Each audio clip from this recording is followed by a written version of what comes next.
Welcome to USA Global TV and Radio, where our mission is to provide education, entertainment, hope, and inspiration.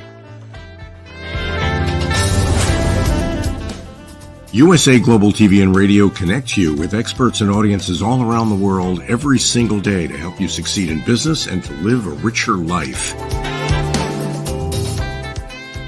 Visit us at usaglobaltv.com to learn about career and life-changing training and mentoring programs like the Listening Mentor.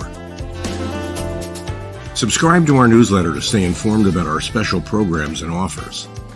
Discover how you can become a guest on one of our shows or a host or producer of a USA Global TV and Radio show of your very own. That's USA Global TV and Radio, where the doctor is always in.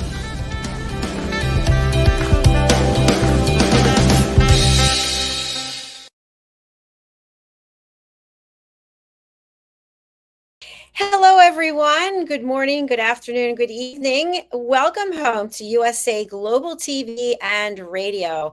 I'm Dr. Jacalyn Kerbeck, and our show today is the Listening Mentor. Our topic is making assumptions and reading minds. And oh, aren't we all guilty of this one?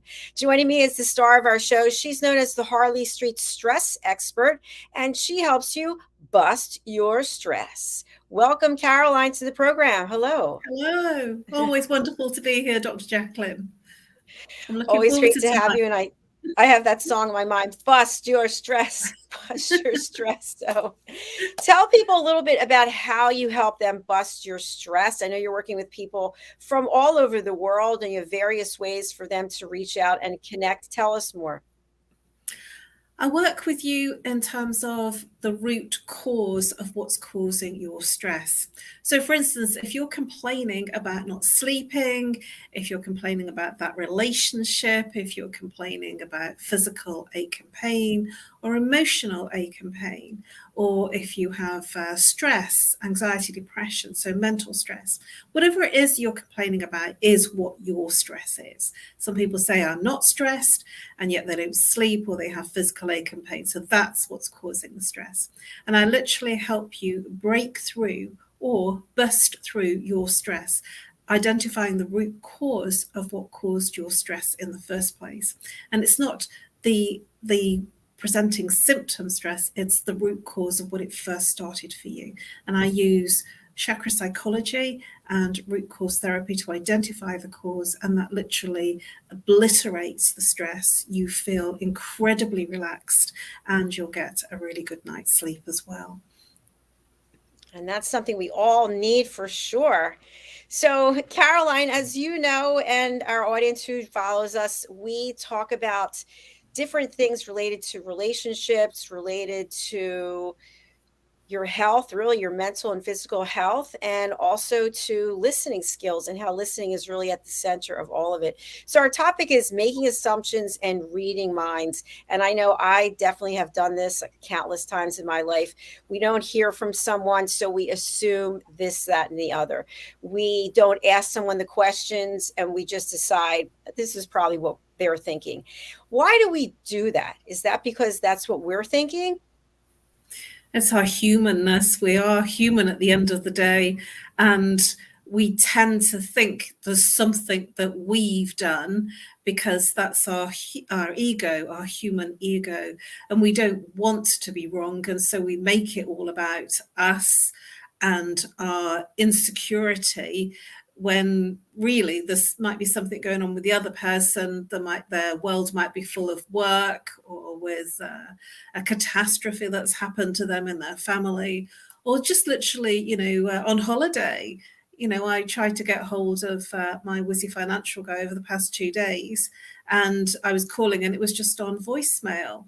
And I thought, that's really unusual. I hope he's okay. And then I thought, it's the first week in August. Maybe he's on holiday. And so then I left a voice message, and I had a response back from his PA. So, I should have really left a message yesterday, and I'd have got what I needed to get done yesterday rather than today. But, sort of this is what we do. We sort of think, I don't want to leave a voice message and bother them. And actually, in doing that, I got what I needed done to be done. I'm so glad to hear that. That's excellent. When we make assumptions, I feel many times it's because we're coming from a position of insecurity or a position of being desperate or needy. And when I think back, I'll just give you an example, and I'm talking about something specific, like in a relationship. Oh, I haven't heard from this guy. He's probably in the hospital. He's probably injured. And meanwhile, no, he just wasn't interested. But we always make these assumptions because we don't know what the actual truth is. So I feel like if we started asking the questions in a respectful way, then we'd get more answers instead of just making things up and coming up with stories that have no bearing or relevance many times.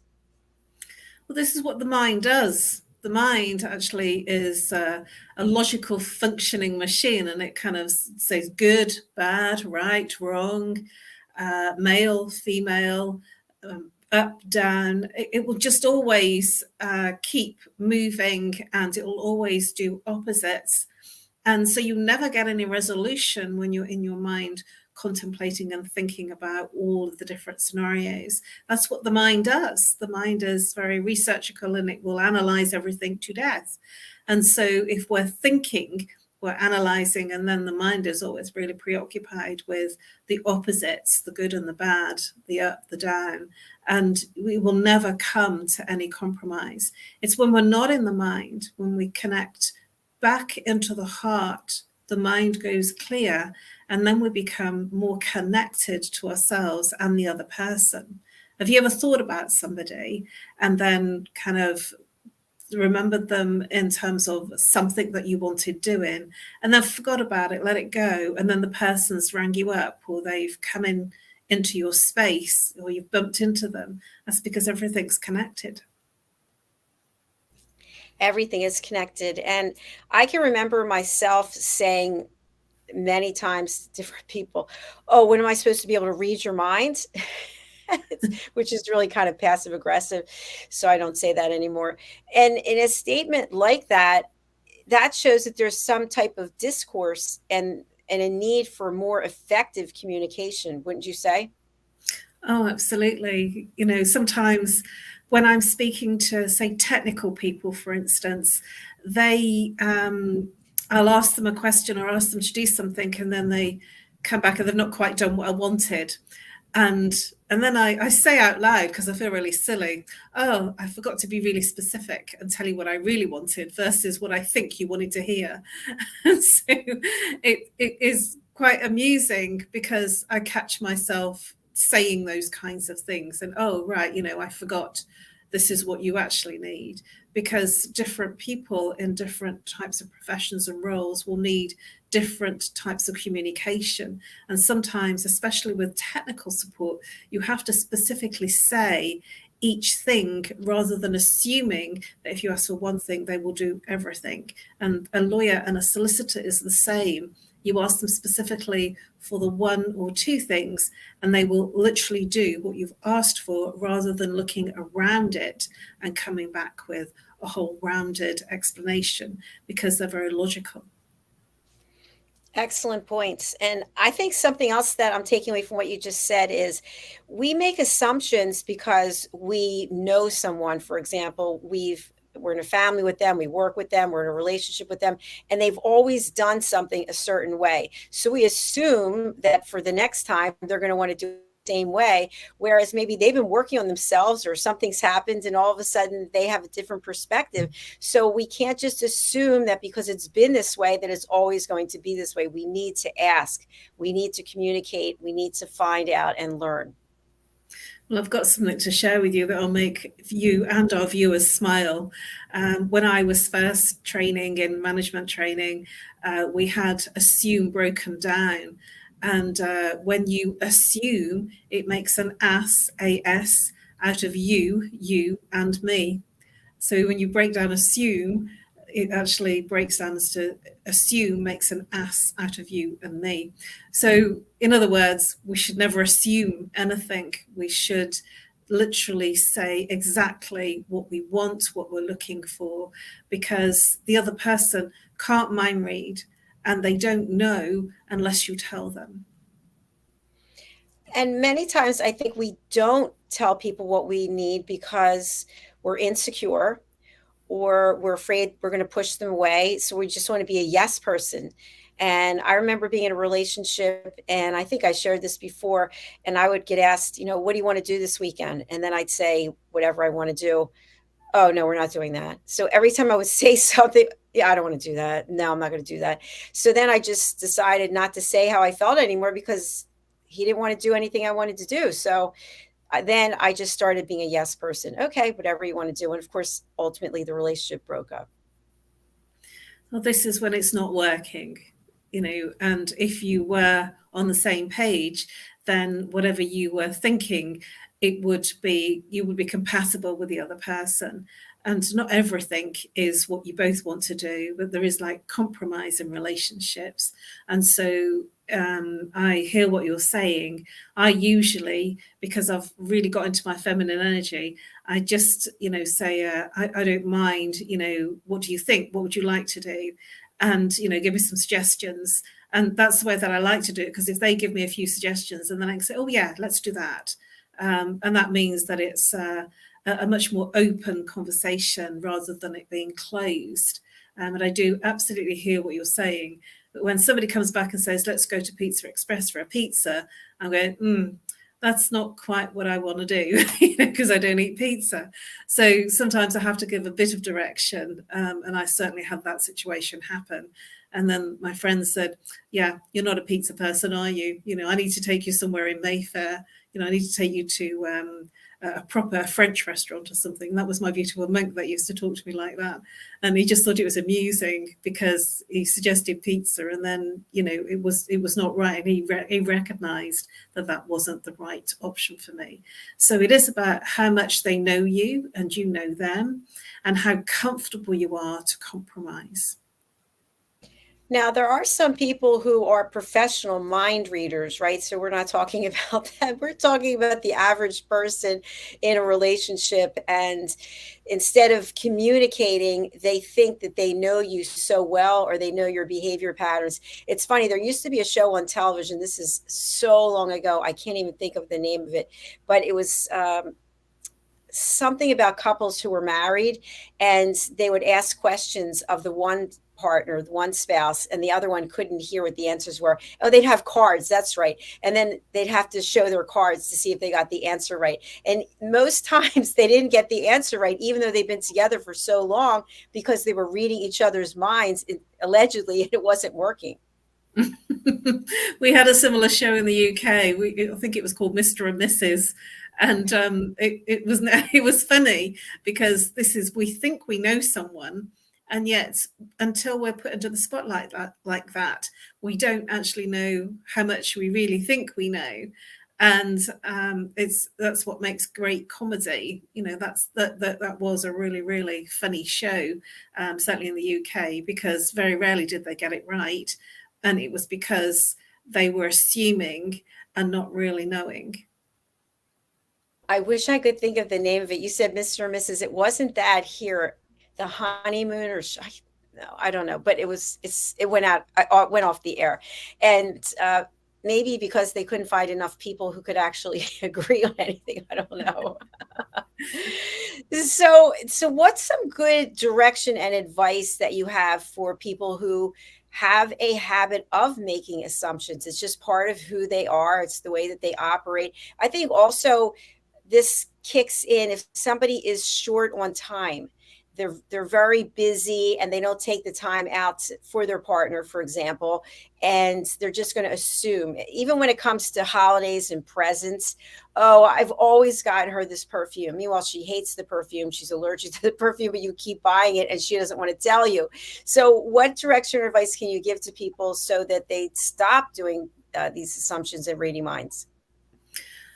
To have some space, because I recognize, especially in today's world, that we are very busy and we're very occupied. There is so much media hitting us from all different avenues. So my invitation is to ask questions, something like, especially if it's for a present, what would you like for Christmas? And let the person give you some hints and tips as what they would like, because it may stop you having to try and work out what to buy and save you a lot of time and a lot of thinking time to work out what they want. But, you know, sort of we change as well over time. We want different things and we change what feels good and what doesn't feel good. And so what might have been right one year might have changed the following year. So it is important to check in, because we don't know, because we are all evolving in our own way. We're all on our own journey, our own life's journey. And what might be absolutely brilliant one year might be something very different in another space. Very true. And I think that just shows the maturity and the compassion and empathy when we do take the time to ask instead of making assumptions. And usually when somebody is asked, they'll turn around and say, oh, I don't know, I've got everything. And they'll start to list all the things that they don't want. And then when you ask the second time, they will then say, oh, well, I've got that. And so-and-so's bought me that last year, although they're going to buy me that this year. And then when they've exhausted that second time that you've asked them, when you've asked for the third time, hey, hun, what would you like for Christmas? Then because they've exhausted those two lists, because you've asked them and they've exhausted that conversation, they will then tell you what they want, because it might be that usually the mind thinks about what it doesn't want. That's where it's negatively wired for most people, that we'll think about what we don't want or what we've got more of before we think about what we really want. And I really believe for people who are interested in having better relationships and deeper connections, that once you start asking these questions, your relationships get stronger and better. And you don't have all that pressure to read someone's mind. Just ask the question, and it takes away so much of that pressure to try to figure out what somebody else wants. Absolutely. You know, I usually say something like, would you mind me asking you a question? You know, because it depends on what their timing is like. Or do you mind if I ask you something personal? And I go, yeah, you know, far away, whatever, rather than just launching into it. Or if you've got a moment for me to ask you something, because it means that I really want to know. You know, I'm putting store behind the conversation as please tell me, or I'd love to know, or tell me more. And this helps the person know that you're really listening. You're not just asking a question for the sake of it, that you actually want to know what the answer is. And I think with that comes a deep level of respect, because when somebody is actually asked about how they feel, what they like, that just feels so good. Even just saying it just then, it's so nice to have somebody take that step to actually care about you and what you like. And I actually know someone who was really good at this and actually separated himself from so many other people that I knew. And he really did stand out because he was very interested in making sure that I was happy.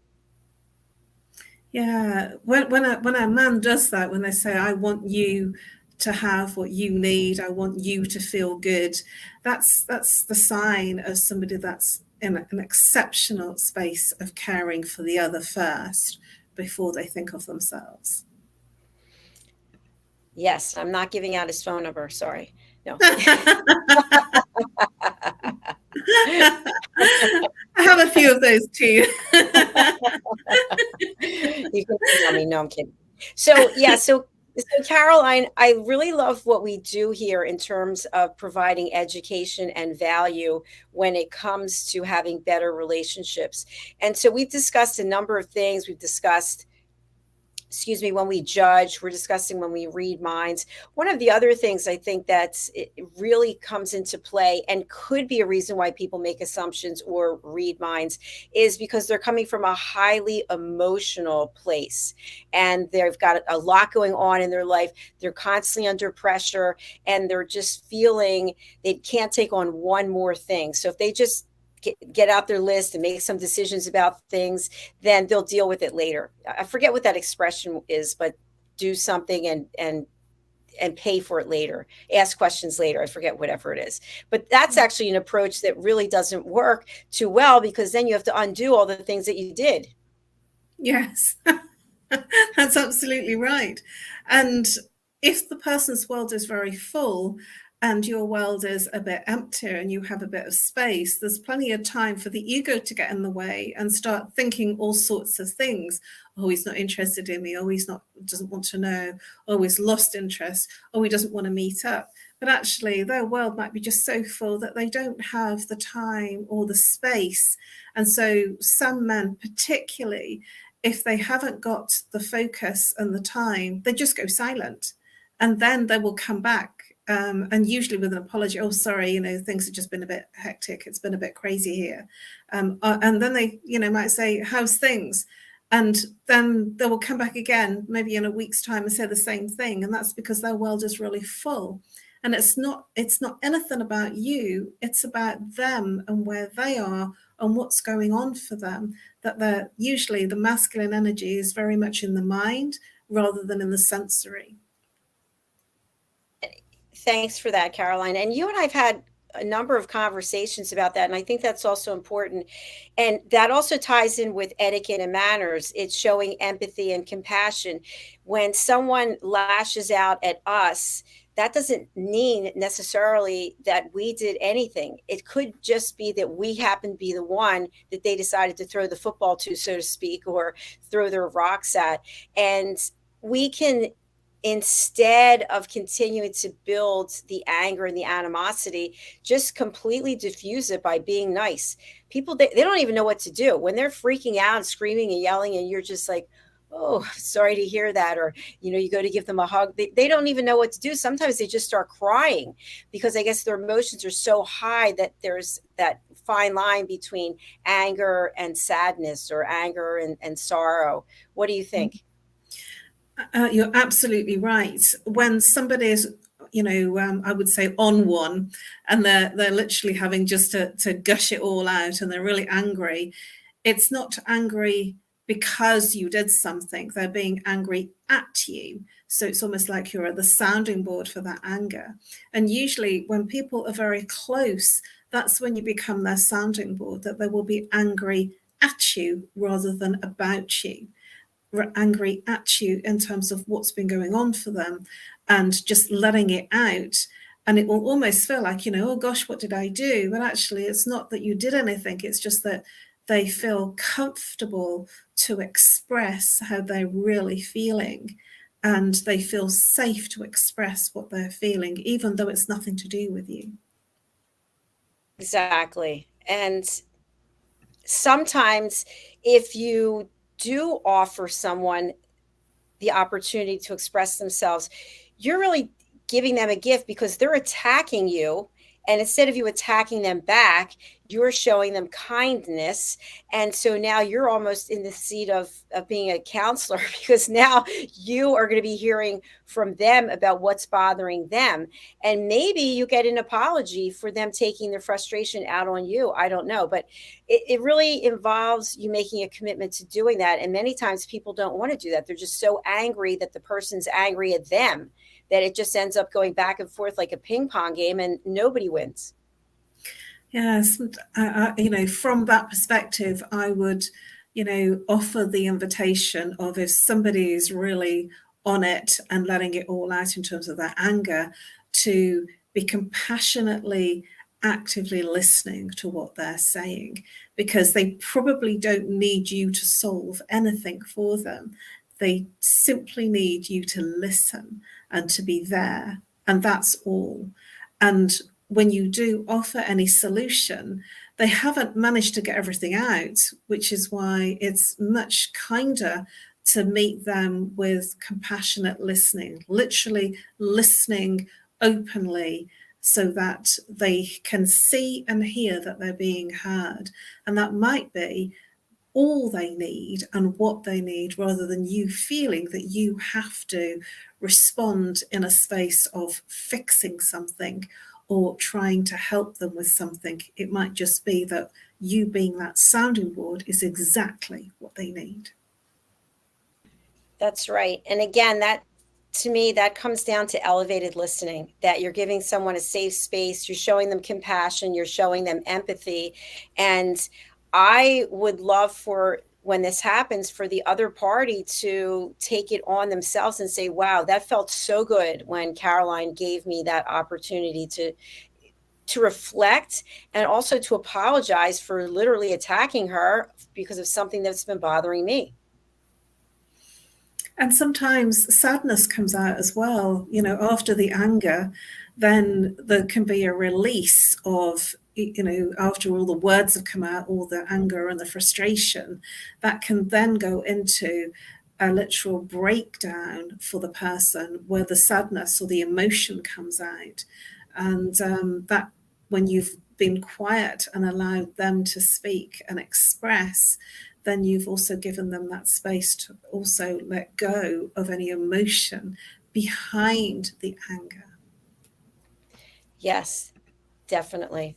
Definitely. So some of the things that people can take away from what we're discussing now are that when we read minds or we make assumptions, we're going to get it wrong.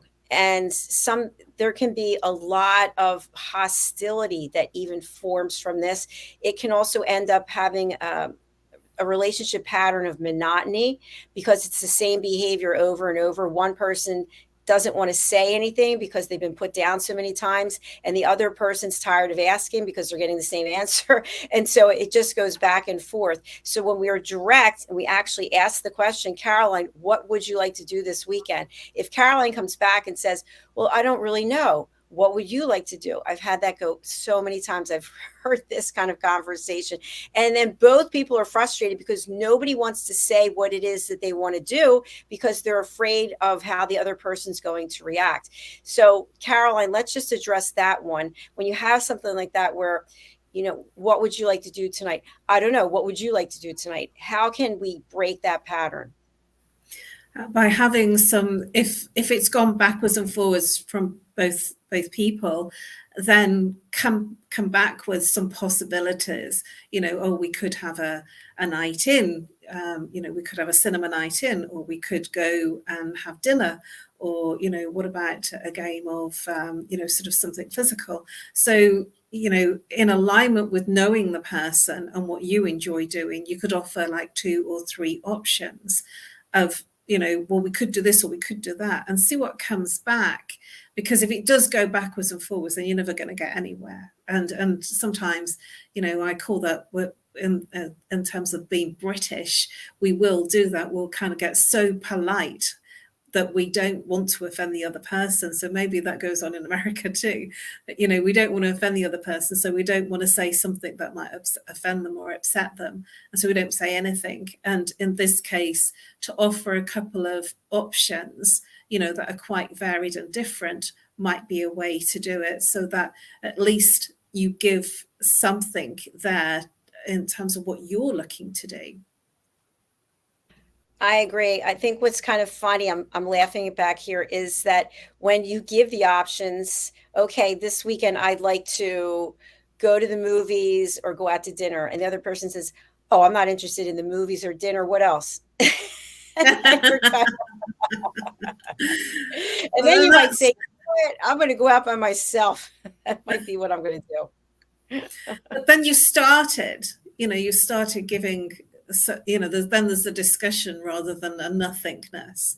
I used to be in marketing and PR, and one of my managers, one of my MDs, he turned around to me and he said to me, I got the brief through to write some copy, and he said to me, just write anything. He said, don't take too much time. Don't get precious about it. Just write anything. And I said, okay, why is that? He says, because they're going to annihilate it. And he said, so it'll always be wrong. He says, so just do something quickly. He said, because in PR, they want to put their bit in it, especially if it's writing for a leaflet. They will want their 2 penneth in, and your job's more interesting than their job. So they will want to write their stuff. He said, so just write anything, and don't get precious about your copy either. He said, just let them put their words in, and they said, instead of trying to get them to tell you what they want, then you're giving them what they don't want, and then they'll tell you what they want. I love that. You know, in some industries, some businesses, there's always some type of negotiation. So if you come out with what it is that you want directly, people are going to negotiate it back and forth. It's almost like buying a car. There's a window sticker price, but you know pretty much that's not the price you're going to pay. You're going to be negotiating, going back and forth, and you might come in with a really low price, and they know that's not the right price either. And then both people come to some agreement, and both people feel good about it. I've had such an example, and that's brilliant. You know, that's a lovely segue into sharing with you what I did yesterday.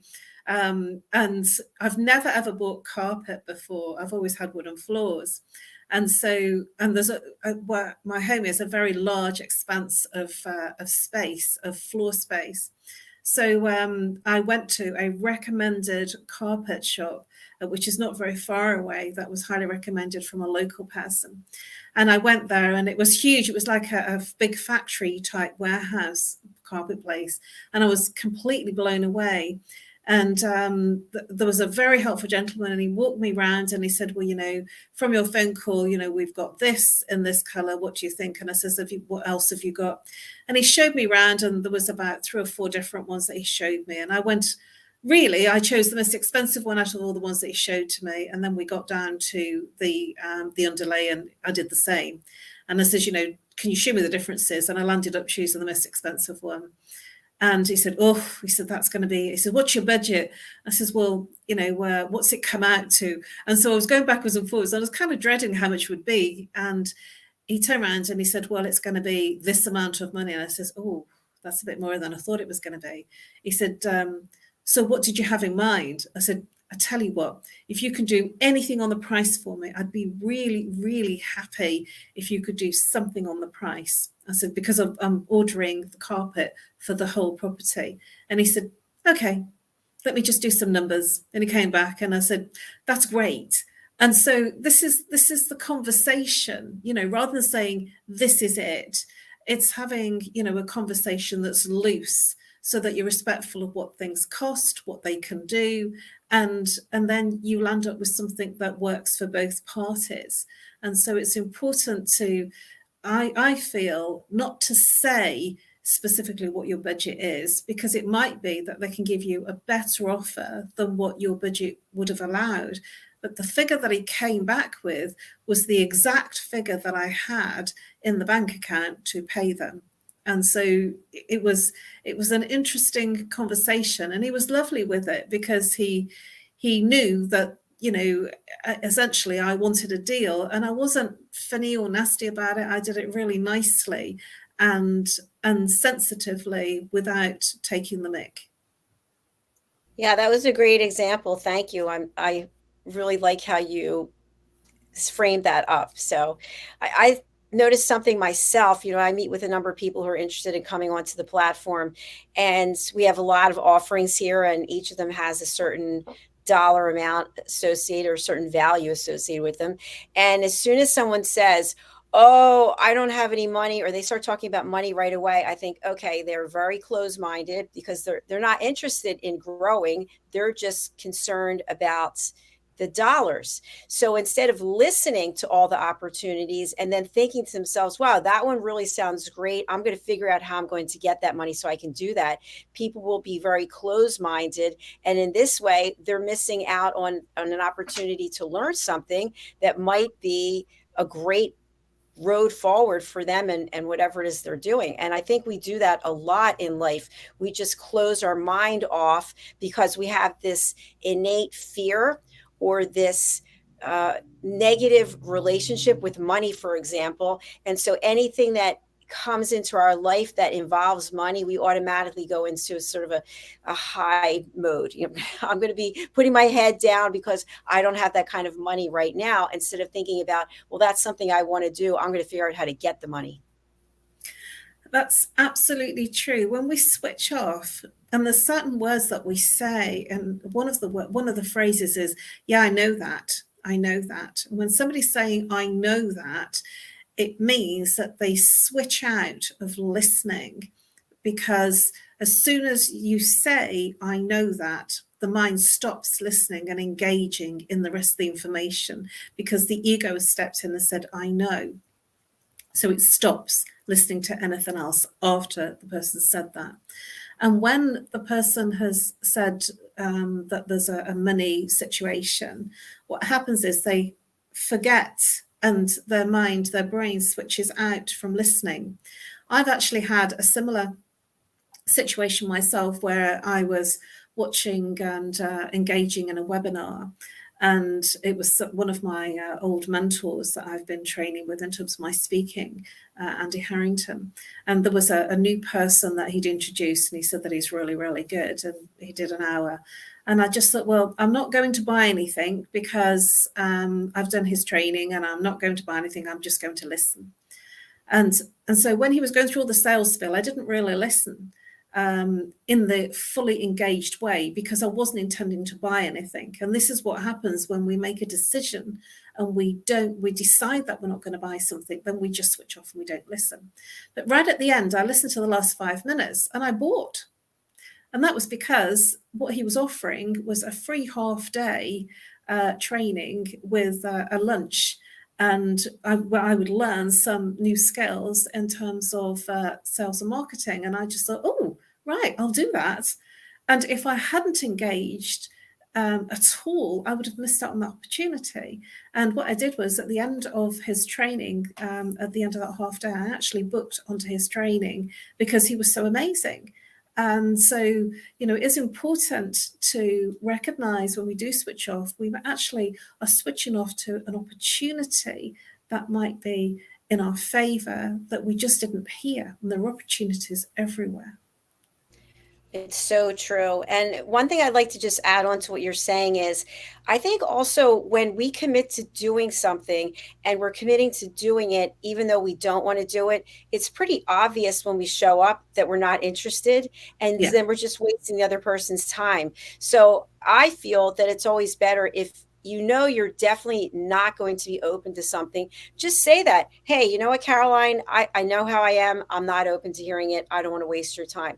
And then I would say, thank you for giving me that gift. Instead of setting aside that time and going through what I was going to go through, I'd rather do it with somebody who really is interested. I had such a call yesterday. I've had quite a busy week actually with different things. I had a call yesterday to make an appointment with me for it was something to do with the house.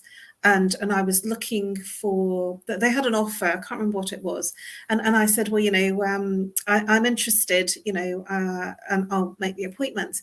And then I asked them certain questions. It was about leaving my property. And so at the moment I have no independence. And so I would leave my property to my mum because there are no independents. And they said, oh, then, you know, and I before I said that, I said, can I give you a bit more information, because this particular opportunity might not be the right opportunity for me, and I don't want to waste your time or mine. I have no independence, and so it is about the property. And I think it was to do with, it wasn't a will, it was, it was care homes, that was it. It was care, so that they kept hold of your assets, so you didn't end up having to lose your asset in paying for your care in later life. And I said that, you know, the property I own outright now.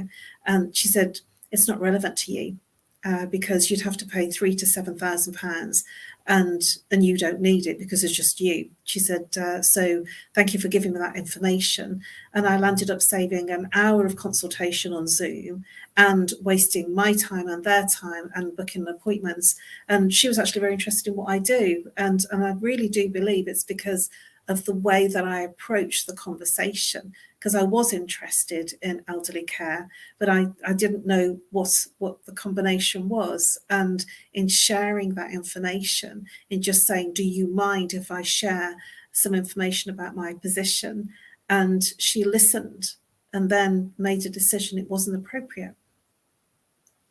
I love how that worked out. And if we had more encounters like that, it would just save time, and it would just be an opportunity to really focus our attention and to learn and grow, as opposed to just being closed off. So for anybody out there who is watching, if you're making assumptions and reading minds, please reconsider. Please think about what Caroline and I discussed today. Ask the question, just be direct and say to somebody, what is it that you would like? How can I support you? What's the value that I can bring to you, instead of just assuming? And if you're doing something repeatedly over and over, year after year, you're buying that bottle of perfume for someone and meanwhile they secretly hate it. Ask the question, because you'll have better relationships and deeper connections and more authentic conversations. Caroline, what would you like to leave us with today when it comes to making assumptions and reading minds? I'd like to leave our wonderful audience who are listening live and who are listening on the replay to take a moment to reflect, rather than feeling that you have to jump straight in with an opportunity or solving something in terms of reading the other person's mind, in terms of deciding what you think the other person wants. Take that moment to give them the space to decide, because it might be something that you hadn't thought about, and that person will be more welcoming of the gift because it's something they really wanted versus what you decided for them, and using up a lot of the cogs in the mind. And it will save you a lot of energy. Energy savings is a big one. So I really appreciate that. If you're interested in learning more about the power of listening, Caroline is an ambassador. I'm the listening mentor, and we offer courses to help you have better connections, more authentic conversations, and deeper relationships. Caroline, thank you so much for joining today. Please let people know how they can reach you and take advantage of that 30 minutes Zoom Stress Buster consultation. Thank you. You can reach me on nomorestress at live.co.uk. I offer free Zoom, Skype, or Messenger, audio or video, free consultation to literally help you bust your stress. Or if you're camera shy, you can call me on +44 if you're international. If you're local, 07523 120 189. And I look forward to helping you bust your stress. Bust your stress, bust your stress. Everyone, bust your stress. Okay. Thank you so much, everyone. We look forward to seeing you next week. Our next show is coming up. It is Coexistence and Sustainability with Pet Psychic Amina. All right, we'll be back. Thank you. Bye, everyone. Bye-bye. Bye.